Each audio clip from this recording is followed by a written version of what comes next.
নমস্কার, দেখছেন টিভি9 বাংলা। আপনাদের সঙ্গে রয়েছি আমি শুভজিৎ মিত্র। শুরু করছি যুক্তিযুদ্ধ। আজকে সকাল থেকে মূলত দুটো বড় খবরের দিকে গোটা রাজ্যের মানুষ তাকিয়েছিল। মানুষ দেখছেন, এক, শ্রাবণী মেলা, তারকেশ্বর একেবারে সেজে উঠেছে, মুখ্যমন্ত্রী সেখানে পৌঁছে গেছেন, একটু পরেই হয়তো বক্তব্য রাখবেন।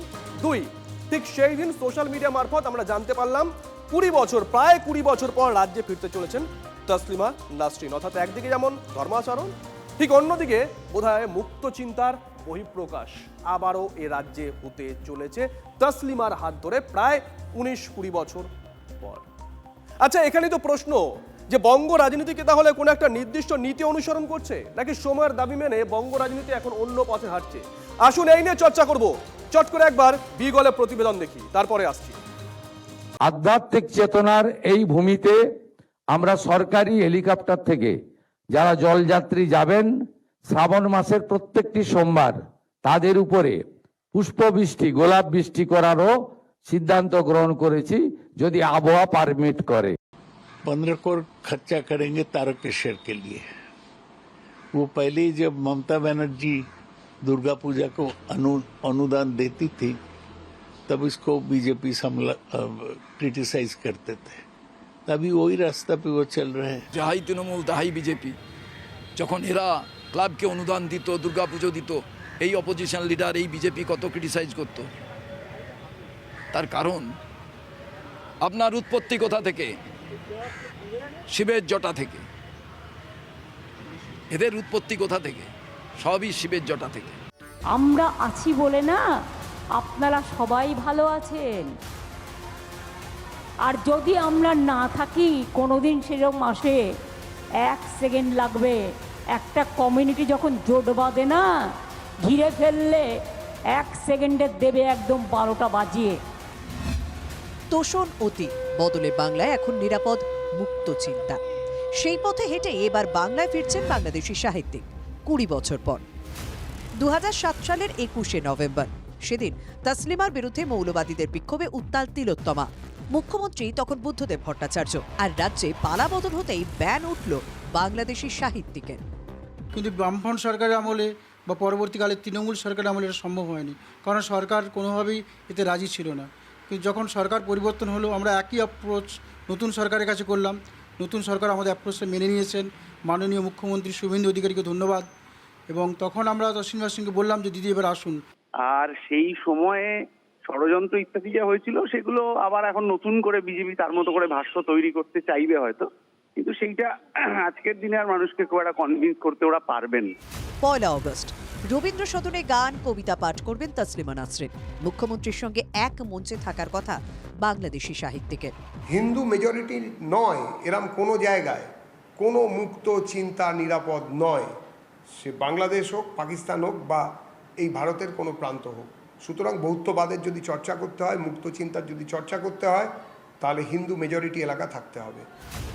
তাহলে বদলের বাংলা এখন সংস্কৃতির চিন্তা মুক্তি? Bureau report, TV nine Bangla. দেখুন, আমরা আলোচনায় যাব, অতিথিরা রয়েছেন, তবে তার আগে একবার চট করে ছবি দেখিয়ে দিই। মুখ্যমন্ত্রী ইতিমধ্যেই কিন্তু একটু আগে পৌঁছে গেছেন তারকেশ্বরে, সেই ছবি আপনাদেরকে দেখাবো। সেখানকার থেকে লাইভও নেব, পরবর্তী সময় আমাদের সহকর্মীরা থাকবেন, লাইভ ছবি আপনাদেরকে দেখাচ্ছি। আজকে এটাও আমাদের আলোচনার একটা পাশাপাশি আলোচনায় কে কে আছেন একবার পরিচয় করে দিই। প্রীতম দত্ত রয়েছেন বিজেপির তরফ থেকে, সৌমেন কারপা রয়েছেন বিজেপি বিধায়ক, ঝন্টু বড় এক বিশ্লেষক রয়েছেন আমাদের সঙ্গে, রয়েছেন তৃণমূল কংগ্রেসের তরফ থেকে উপাসনা চৌধুরী, বাইরে থেকে আমাদের সঙ্গে রয়েছেন বামেদের তরফ থেকে জয়রাজ ভট্টাচার্য। প্রত্যেকে স্বাগত। প্রথমে ঝন্টুদা, আপনাকে দিয়ে শুরু করবো, তবে তার আগে আবার ইস্যু কার্ডটা দেখিয়ে দিই দর্শকদের।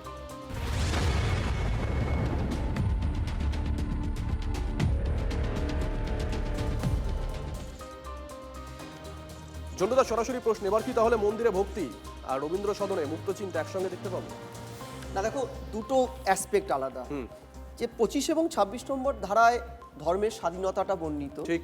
আবার 51 এই ধারাতে স্পষ্টভাবে লেখা আছে রাষ্ট্রের কর্তব্য ধর্মীয় স্বাধীনতাটাকে অক্ষুণ্ণ রেখে একটা বিজ্ঞানসম্মত সমাজ ব্যবস্থা গঠনের পাঠ দেওয়া।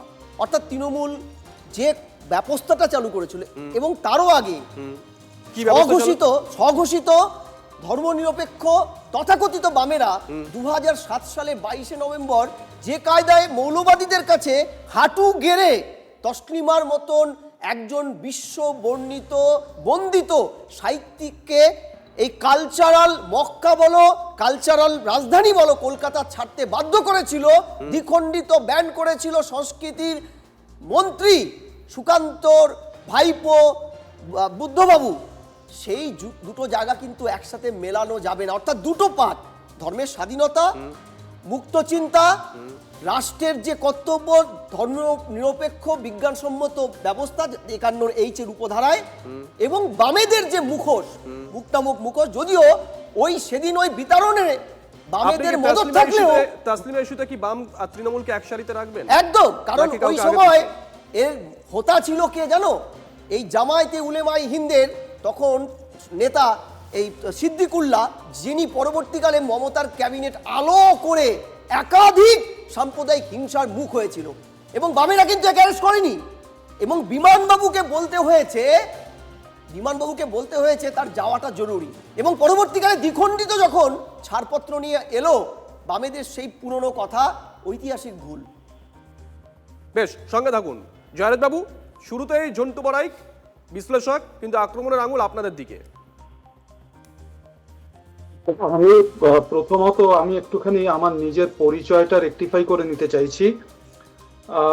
বাম বলতে আমাকে ঠিক আমি বামেদের রিপ্রেজেন্ট করছি এইটা বলতে আমাকে ঠিক কোন বাম বলা হচ্ছে আমি ঠিক বুঝতে পারছি না, কারণ আমি বাম ফ্রন্টের কেউ নই। আমি কোনো রাজনৈতিক দলের সদস্য নই। বাম মনস্ক?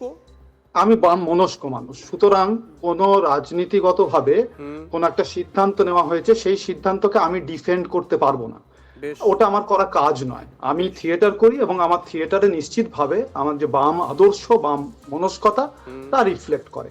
এবার আমি একদম খুব স্পষ্ট করে প্রথমেই বলতে চাই যে হ্যাঁ, তসলিমা নাসরিন কে যে ভাবে কলকাতা থেকে ছেড়ে চলে যেতে হয়েছে সেটা অত্যন্ত দুর্ভাগ্যজনক আমার জন্য।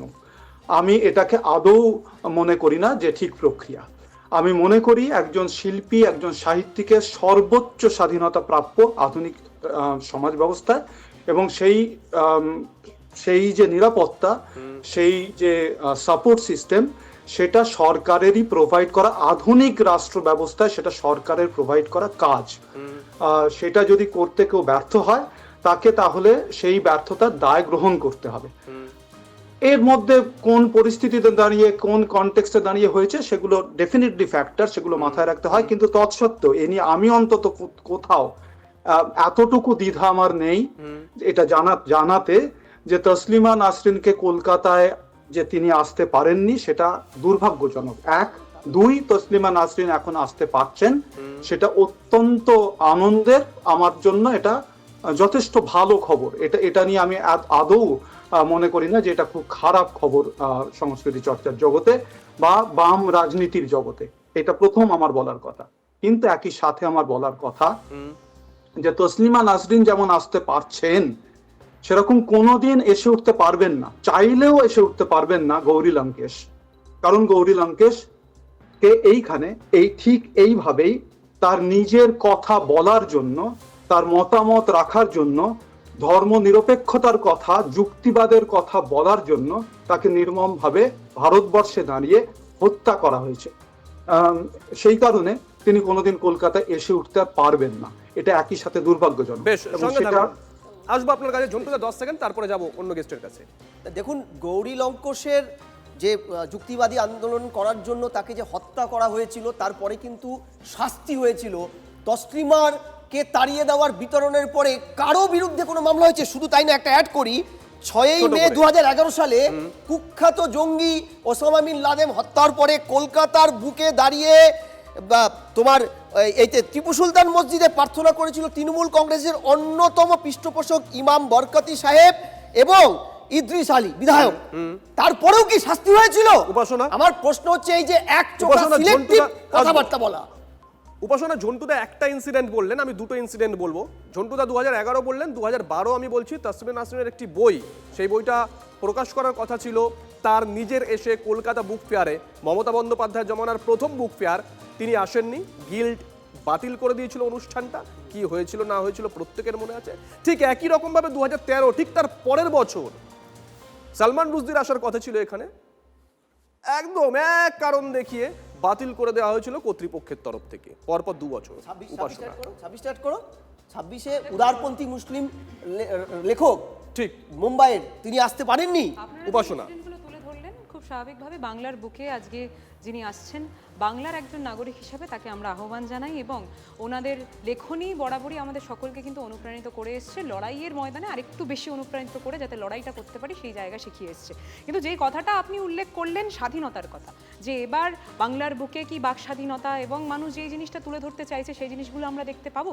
আপনি একদিকে তারকেশ্বরের কথা বললেন, অপরদিকে তাসলিমা ম্যামের এই গোটা দৃশ্যটা আপনি তুলে ধরছেন, পাশাপাশি যখন রাখছেন একটা কথা আমাদের সকলকেও বুঝতে হবে যে স্বাধীনতা যে কথাটা আপনারা বলছেন, যখন এত কথা বলছি ওই গুন্ডা দমন বিলের কথাটাও আমি এখানে একটু ইন্টাক্ট করতে চাই। গুন্ডা দমন বিলের 17 নম্বর পয়েন্টটা আপনি দেখেছেন, পুলিশ যদি মনে করেন যে আপনি গুন্ডা তাহলে কিন্তু আপনাকে জেলে ঢুকিয়ে রাখা যেতে পারে, কিন্তু তার পরবর্তীতে যদি যেই যুক্তিতে আপনাকে জেলে রাখা হয়েছে সেটা যদি ভুলও হয় তাহলেও কিন্তু আপনি কোনো প্রশ্ন তুলতে পারবেন না। যখন স্বাধীনতার কথা বলছি, আমরা তো এই বাক স্বাধীনতার জন্য বরাবরই লড়াই করে এসেছি, এটা তো অস্বীকার কেউ করতে পারবো না। আপনারা আপনাদের দিকটা তুলে ধরেছেন, প্রত্যেকটা জনগণ সাহিত্যিক থেকে শুরু করে সাধারণ নাগরিক প্রত্যেকটা মানুষ কিন্তু এই বাক স্বাধীনতার জন্যই লড়াই করে গেছে। তারা এই বঙ্গভূমিতে দাঁড়িয়ে তার পরবর্তীতে যাতে কণ্ঠ ছেড়ে কথা বলতে পারে সেই জিনিসটার জন্যই লড়াই করেছে। কিন্তু বারবার যেন এই দৃশ্য আমরা দেখতে পেরেছি, যদি পথে নেমে তার পরবর্তীতে 13 জন, এই নতুন সরকার আসার পরবর্তীতে 13 জন যে ঘটনা ঘটেছে সেটার জন্য প্রতিবাদ করতে যদি আপনি আমি নামি, তাহলে তার পরবর্তীতে কি হয় যে কিছু পিশাচের দলকে দিয়ে আমাদেরকে ঘিরে তার পরবর্তীতে নোংরামি করানো হয়। তাই যখন বাক স্বাধীনতার কথা হচ্ছে, যখন স্বাধীনতার কথা হচ্ছে, সংবিধান যেই স্বাধীনতা আপনাকে আমাকে সকলকে দিয়েছে সেই জায়গাটা এবারও মান্যতা পাবে কিনা একটা বড় প্রশ্ন। যে ঘটনাটা ঘটছে, তাসলিমাদি যখন আসছেন, আমরা বাংলার নাগরিক হয়ে তাকে করজোড়ে এখানে আহ্বান জানাই। আমরা সকলে বরাবরই চেয়েছিলাম, আমরা বরাবরই সকলে চাই যে এই জায়গাটা যাতে আমরা ব্যবহার দেখতে করছেন তো বরাবর, পারি। হ্যাঁ, বরাবর শব্দটা সচেতনভাবে ব্যবহার বেশ করছেন, সচেতনভাবেই ব্যবহার করছি এবং তার পাশাপাশি এই জিনিসটা বলছি যে যেই মানুষের কণ্ঠ থেকে আমরা ধরো এই দৃশ্য দেখেছি, লড়াইয়ের দৃশ্য, সেই লড়াইয়ের যে জায়গাটা এই সরকার কতটা রাখতে চায় সেটা নিয়ে একটা বড় প্রশ্ন এখনো আছে। এই বরাবর শব্দটা আমি নোট করলাম। সোমেন কারফা বিজেপি বিধায়ক আমাদের সঙ্গে আলোচনায় যোগ দিয়েছেন। সোমেন বাবু, কালীঘাটপন্থী তৃণমূলের যিনি নেত্রী এখানে উপস্থিত আছেন, তিনি বলছিলেন যে স্বাধীনতার কথা, মুক্ত চিন্তার কথা, প্রতিবাদ লড়াই আন্দোলনের কথা। আমি ওনাকে স্মরণ করিয়ে দিতে চাইব যে বিগত 5 বছরে তৎকালীন রাজ্যের বিরোধী দলনেতা এবং আমাদের রাজ্যের বর্তমান মুখ্যমন্ত্রী, তিনি শুধুমাত্র রাজনৈতিক কর্মসূচি করার জন্য তাকে 100 বারেরও বেশি হাইকোর্ট যেতে হয়েছে। তাই উনি যত এই কথা কম বলবেন তত ভালো। অতীত যেটা আছে সেটাকে অস্বীকার করা যায় না। আর দ্বিতীয় বিষয়, দেবজিৎদা যেটা বললেন, আমি দেবজিৎদার সঙ্গে সহমত যে হিন্দু মেজরিটি যে সমস্ত এলাকা আছে সেখানেই আপনি বহুত্ববাদের কথা, ধর্মনিরপেক্ষতার কথা, আপনি লালন ফকিরের কথা, আপনি শান্তিনিকেতনের বাউল গানের মধ্যে যে ধরনের বৈচিত্র্যের মধ্যে ঐক্যের কথা, বিবিধের মাঝে দেখো মিলন মোহনের কথা, সেটা সেখানেই সম্ভব যেখানে সনাতনী বা হিন্দু সম্প্রদায় মেজরিটি আছে। আপনি জানতো পাকিস্তানে গিয়ে আপনি লালন ফকিরের গান গান, আপনি বলুন লাল ঝান্ডা করে পুকার, চলে যাক কালীঘাটপন্থী তৃণমূল গিয়ে কথা বলুক বাংলাদেশে গিয়ে, আজকে ভাষা আন্দোলন যে হয়েছে, আজকে মুক্ত চিন্তা, নারীদের অধিকার, আজকে গণতন্ত্রের কথা ঢাকায় গিয়ে বলুক, তো বলতে পারবে না। এখানে বলতে পারছে তার একটা অন্যতম কারণ পশ্চিম বাংলায় হিন্দু মেজরিটি আছে বলে। আর এই জায়গাটাই আমরা বলছি। আমার সোনার বাংলা আমি তোমায় ভালোবাসি, এই গানটা কি আমরা কণ্ঠ ছেড়ে গাইতে পারবো? কারণ আপনাদের দলের বিভিন্ন নেতারা বহুবার সেটা নিয়ে বরাবরই প্রশ্ন তুলে এসছে। আমরা বারবার একটা কথা বলতে চাই, বিভিন্ন সাহিত্যিকদেরকে সম্মান করার যে কথাটা বলছেন, মানুষ হিসাবে মানুষকে কি সম্মানটা আপনারা করছেন? আপনি বললেন 113 বার বিরোধী দলনেতাকে কোর্টে যেতে হয়েছে, আমরা 114 বার যেতে রাজি আছি, কিন্তু সেই 113 বারের মধ্যে কতবার এই দৃশ্য আমরা দেখেছি যে গুন্ডা লুম্পেনরা দল দল বেঁধে তার পরবর্তীতে যেখানে র্যালি হচ্ছে সেই রাস্তাটাকে শুধুমাত্র বাধা নয়, সেই রাস্তায় প্রত্যেকটা কর্মীর গায়ে আক্রমণ, মহিলাদেরকে টার্গেট করে করে তাদেরকে হেনস্থা করেছে। আপনারা নারী সুরক্ষার কথা বলেন, আপনাদের মুখ থেকে শোভা পায় দাদা, সেই শুধু প্রশ্নটা করতে চাই। অপরাজিতা বিল কেন পাশ হলো না, এই প্রশ্নটা করতে চাই। সাধারণ নাগরিকের প্রতিনিধি হয়ে এই প্রশ্নগুলো করছে, এগুলোর উত্তরটা দেবেন। তৃণমূল কংগ্রেস প্রতিনিধির জায়গাটা না হয় সরিয়ে রাখুন, যখন আপনাদের তৃণমূলকে নিয়ে এত ঝাঁজ এত রাগ, কিন্তু বিধানসভার মঞ্চটা যখন অপরাজিতা বিল পাশ হওয়ার জন্য প্রযোজ্য করা উচিত ছিল। আমি বিধানসভার মঞ্চ দিয়ে যাচ্ছি না, আমি যদি একটু বীরভূমের দিকে যাই, শঙ্করবাবু বেঁচে থাকলে বোধহয় আজকে আলোচনা আমরা নিয়ে আসতে পারতাম। ঝন্টুদা, দেখ খুলে তোর 3 নয়ন, তারপরে কি হয়েছিল প্রত্যেকে জানে। প্রীতম, আমি একটা খুব খুব ফেমাস শ্লোকা আমরা গীতাতে আছে, যদা যদা হি ধর্মস্য গ্লানি ভবত ভারত অভ্যুত্থানাং অধর্মস্য তদাত্মানাং সৃজান্যহম পরিত্রাণাং সাধুনা বিনাশায় তদ্দুষ্কৃতম ধর্ম সংস্থানাপায় সম্ভাবানি যুগে যুগে। আসলে কি বলুন তো, এটা আমাদের ডিএনএর মধ্যে আছে। আমাদের যখনই পাপের ঘোড়া মমতা ব্যানার্জি পূর্ণ হয়ে গেছিল, সেই জন্য আজকে এখানকার বাঙালি হিন্দুরা জেগে উঠেছিল যে দেশকে বাঁচাতে হবে, বাংলাকে বাঁচাতে হবে। সেই জন্য আজকে শুভ হিন্দু সরকারের প্রতিষ্ঠা হয়েছে। শুভ হিন্দু সরকার প্রতিষ্ঠা হয়ে কী করেছে, নারীর উন্নয়নের জন্য আজকে প্রথমে ভ্যাকসিন, আপনার ট্রাভেলিং ফ্রি, তারপর আপনার অন্নপূর্ণা ভাণ্ডার, বিভিন্ন প্রকল্প। আজকে পুরো পশ্চিমবঙ্গে যেন 7 থেকে 8 কোটির গাছ লাগানো হয় তার প্রকল্প নেওয়া হয়েছে। কিন্তু খুব ভীষণ কঠিন জিনিস ছিল, মমতা ব্যানার্জি করতে পারতেন তো, করলেন না। আজকে তুমি যার কথা বলছো, এই তসলিমা নাসরিনের কথা, মুক্তমনা, আর এটা আমাদের ডিএনএতে আছে। আমরা তো ডিবেট করি, আমাদের শাস্ত্রাত আছে যে পৃথিবীর সবচেয়ে বড়, জানো যে সবচেয়ে বেশি যে ডিবেট হয়েছিল সেটা কার সাথে হয়েছিল, তোমার মন্ডন মিশ্র স্ত্রীর সাথে শঙ্করাচার্যার। তো সুতরাং মন্ডন মিশ্রের সাথে শঙ্করাচার্য এবং তার জাজ কে ছিলেন, মন্ডন মিশ্র স্ত্রী। তো সেটাই, এই সংস্কৃতি নিয়ে ভারতীয় জনতা পার্টি চলে। এই সংস্কৃতির বিরোধিতা হচ্ছে কমিউনিস্ট, এবং তার সাথে নতুন ধরনের কমিউনিস্ট 15 বছর রুল করেছে এবং তৃণমূল। এবার তার থেকে সরিয়ে দিয়ে বলছেন, হ্যাঁ তৃণমূলকে নতুন কমিউনিস্ট বলছে। আর আমি বলিনি, তুমি অনেক তোমার আর্কাইভ থেকে বার করো, মমতা ব্যানার্জি নিজে বলছে আমি তো সবচেয়ে বড় কমিউনিস্ট। আমরা বলিনি, আমি বামপন্থী, সবচেয়ে বড় বামপন্থী। তার নেতা এসে বলতো, আজকে আমার ছোট ভাই, আমি ছোট বোন, তুমি একটুকু শিষ্টাচার রাখো। আমি জানি মমতা ব্যানার্জি তুমি কালীঘাট তৃণমূল করো, শিষ্টাচারের অভাব। কিন্তু এই আজকে ধরো, আজকে যে মুক্তমনা যে আমরা কথা বলতাম, সেই সরকার তৈরি হয়েছে, সেই সরকার তৈরি আজকে কি হচ্ছে, তোমার একটা সময় ইদ্রিস আলী, পরে তৃণমূল কংগ্রেসের এমপি হয়েছিলেন, তিনি তাড়িয়েছেন তসলিমা নাসরিনকে, আর তারাতে সাহায্য করেছিলেন তখনকার সোকল্ড মুক্তমনা বুদ্ধদেব ভট্টাচার্য। তো সুতরাং বলা আর কথার মধ্যে এই যে ছোট কমিউনিস্ট আর বড় কমিউনিস্ট, তাদের মধ্যে বিশাল বড় তফাৎ ছিল। এটা একমাত্র ভারতের জনতাদের পার্টি, বড় কমিউনিস্টের কথা বলছেন। আমি আপনার এই কথাটা পিক করে ঝন্টুদার কাছে যাব। ঝন্টুদা, 34 বছরের বাম জমানা, 15 বছরের তৃণমূল কংগ্রেসের জমানা, দুজনেই দাবি করতেন তারা ধর্মনিরপেক্ষ। এটা বিজেপি দাবি করে না। বিজেপি তাদের এজেন্ডার মধ্যে বহু আগে থেকে রাম মন্দির রেখেছিল। রেজিস্ট্রেশনই হবে না আমাদের, ইলেকশন কমিশনের হিন্দুত্বের রুলই আছে আর ধর্মনিরপেক্ষ মানে হচ্ছে হিন্দু, ডিএনএতে আছে আমাদের ধর্মনিরপেক্ষতা। আচ্ছা বেশ, রাজ্যসভা এমপি করে কে পাঠিয়েছিল? একদম বেশ। আমরা এবার একটা সরকার এবং বিজেপি বিরোধী একটা নাম করা পত্রিকা চালাচ্ছেন এখনো পর্যন্ত পশ্চিমবাংলায়, বলছে স্বাধীনতা নেই, বলে দাও পত্রিকার নাম করতে চাই না। বেশ, জন্টুদা, ধর্মনিরপেক্ষতা এটা যদি ইস্যু ধরা হয়, তাহলে কি তৃণমূল আর সিপিএম কে এক জায়গায় রাখবেন, নাকি কাউকে একটু এগিয়ে কাউকে একটু পিছিয়ে রাখবেন? মানে প্রীতমের কথা ছোট কমিউনিস্ট আর বড় কমিউনিস্ট। ধর্মনিরপেক্ষতাকে শিকন্ডি করে এক পক্ষের হয়ে কথা বলার ডিগ্রিতে তৃণমূলকে অনেক যোজন পিছিয়ে ফেলেছে তথাকথিত বামপন্থী। আমি বামফ্রন্ট বলি, বামপন্থী বলি না, ওরা বামপন্থী নয়, সিপিএম। কেন তোমাকে বলছি, বহু চর্চিত তৃণমূল ক্ষমতায় আসার পরে দুর্গাপূজার ভাষণটা একই দিনে অন্য একটি ধর্মাবলম্বীদের অনুষ্ঠানের সাথে পড়ে গেলে দুর্গাপূজার ভাষণটাকে পিছিয়ে দিয়েছিল তাদের রীতিনীতিকে বুড়ো আঙ্গুল দেখিয়ে, তাই তো? আমরা জানি তোমার চ্যানেলে বহু অনুষ্ঠান হয়েছে। কিন্তু তোমরা কি, আমরা অনেকেই জানি না, 24শে অক্টোবর 1982 সাল প্রশান্ত সুর তখন কেয়ারটেকিং, পশ্চিমবঙ্গের বামফ্রন্ট সরকারের কেয়ারটেকিং সিএম, জ্যোতিবাবু বাইরে গেছেন। সেই সময় তারা কত বড় ধর্মনিরপেক্ষ যে দশমীর দিন মহরম অনুষ্ঠান হয়ে যাওয়ার জন্য 28শে অক্টোবর 1982 প্রতিমা নিরঞ্জন করা যাবে না এই মর্মে নোটিশ জারি করেছিল 27 তারিখ রাত 10টার পর থেকে।